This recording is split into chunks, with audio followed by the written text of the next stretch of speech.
पहिली आवृत्ती हं. एका वेगळ्या प्रकाशकाकडे होती. हं. दुसरी आवृत्ती एका वेगळ्या प्रकाशकाकडे आहे. हं. ओके.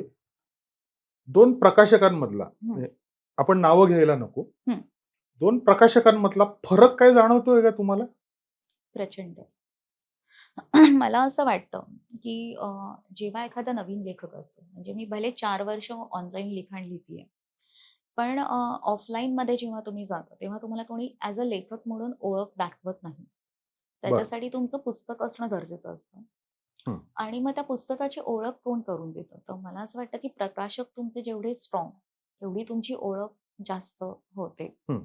सो हे जे काही दुसऱ्या प्रकाशना थ्रू जे काही सरांनी जे काही केलेलं आहे, हं. अंबिके सरांनी, की अ, वेगवेगळ्या अप्रोचेस म्हणजे वेगवेगळ्या ठिकाणी ते पुस्तक जातंय आणि त्या पुस्तकाचे रिव्ह्यूज बघून मलाच खूप छान वाटतंय, की माझी जी इच्छा होती, की माझं जे लिखाण आहे ते लोकांपर्यंत पोहोचावं आणि ते पोहोचण्यात सर म्हणजे जे काही एफर्ट्स घेतायत हं. ते दिसून येतात आणि तो फरक ऑब्व्हियसली म्हणजे लेखक म्हणून आपल्याला सुखावणारा असतो, की मला पहिल्यापासून असंच वाटतं, की आपण जेव्हा सिलेक्टिव्ह वाचतो, हं. आपल्या डोक्यात काहीतरी असतं, की छान लिखाणच वाचलं गेलं पाहिजे. त्यामुळे त्याच्यातून आपल्याला पोपटपंची किंवा जे काही असंच उगाचच काहीतरी लिहिलेलं नसावं, अशी हं. इच्छा असते आपली. हं.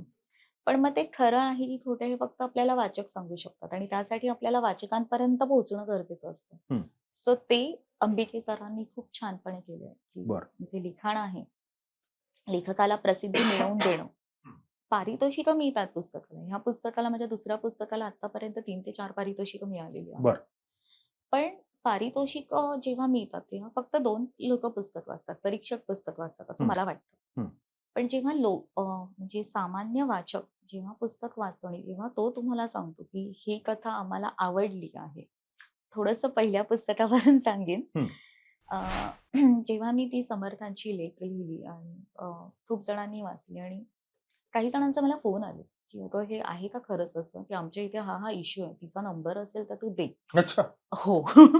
आणि हा एक्सपिरियन्स माझ्यासाठी वेगळा होता, की ते हं. लोकांना तिथपर्यंत मनाला हे रिलेट झालंय, होतंय ते. रिलेट होतंय. हं.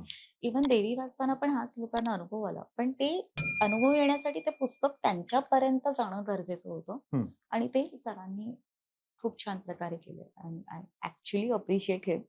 कारण नाही तर लोकांपर्यंत पुस्तक जाणं अवघड असतं. कारण नवीन लेखकाला तेवढं कारण आता मी जेव्हा लायब्ररीत जाते, तेव्हा हं. मी पण विचार करणार आधी नवीन लेखकाचं पुस्तक आहे, वाचू की नको? हं.